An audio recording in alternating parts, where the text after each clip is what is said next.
Hari ini aku akan bercerita soal ini sebenarnya cerita ini di sekitar kita banyak ya. Misalnya teman-teman kita punya motor atau mobil yang rusak. Jadi motor atau mobilnya ini terduduk di depan rumah atau di parkiran atau di teras rumah mereka.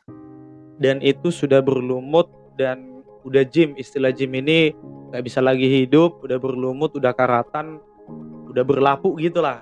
Udah bertahun-tahun bahkan yang belasan tahun. Jadi di segmen kali ini aku akan mencerita soal pandangan mindset dan bagaimana mengelola keuangan hasil penjualan dari situ nanti. Oke, aku akan cerita dan simak sampai habis.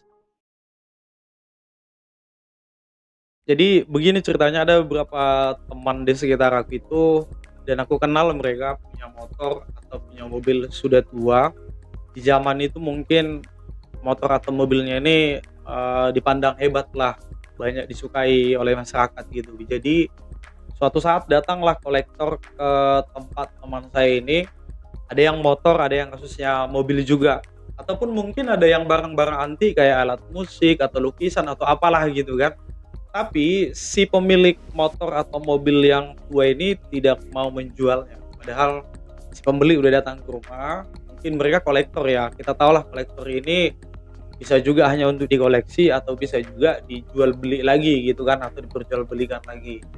Tapi yang punya motor yang rusak ini atau yang punya mobil yang rusak ini itu bilangnya barang antik atau barang yang punya kenangan. Jadi kita garis bawahi kenangan ya.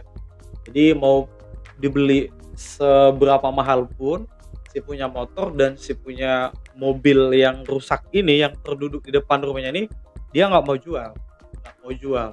Alasannya itu mobil kenang-kenangan, itu motor sudah banyak perjuangan, itu motor atau mobil itu sudah banyak melalui kenangan-kenangan indah sama pacarnya atau sama istrinya yang sekarang, sama suaminya, bla bla bla bla. Nah, itulah alasan terpentingnya gitu.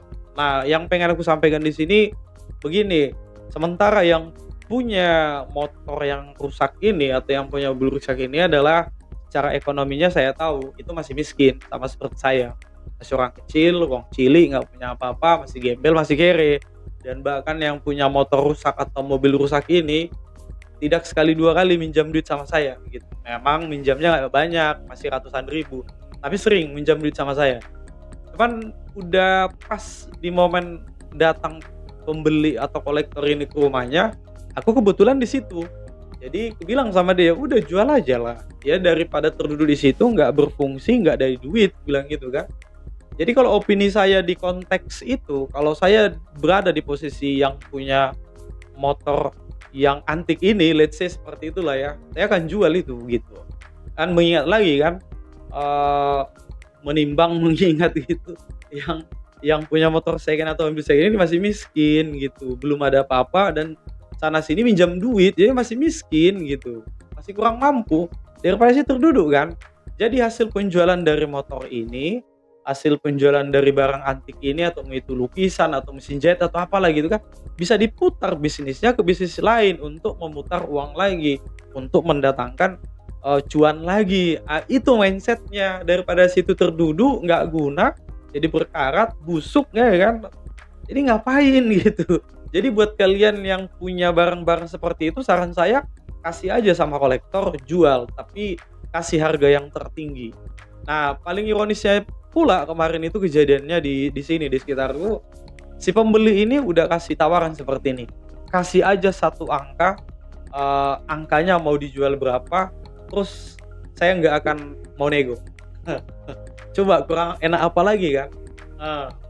Padahal si punya mobil second ini atau motor second yang terduduk ini punya motor di rumahnya satu atau dua, tapi yang rusak-rusak juga, yang starternya rusak harus diengkol, jadi harus standar 2 diengkol, kadang mogok gitu kan. Makanya aku bilang ya lagi butuh duit, memang butuh duit, cuman dia hanya berdalih soal kenangan itu, kenangan-kenangan dengan mobil lama dia itu, motor second dia itu nggak mau dijual. Jadi kalau saya itu langsung saya jual, kasih harga penawaran tertinggi, kolektor mana yang bisa beli harga tinggi, ya udah kasih sama dia.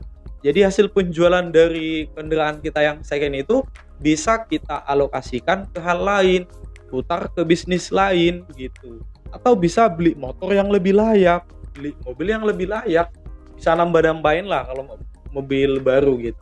Yang penting dapat income, dapat hasil penjualan, bisa kita putar duitnya gitu. Jadi itu yang aku bilang, ubah mindsetnya. Gak semua orang punya mindset yang sama sih, tapi kalau aku di posisi itu aku jual gitu. Faktanya ya masih butuh duit, masih miskin gitu, ya jual aja. Nggak kenyang kita dibuat kenangan itu, kenangan itu nggak dapat beli nasi gitu, nggak dapat itu beli makanan. Padahal kamu butuh duit, SPP anakmu, uang sekolah anakmu, dan pengeluaran sewa rumah dan segala macamnya gitu kan. Beras di dapur udah habis gitu, di kentongan gak ada lagi beras.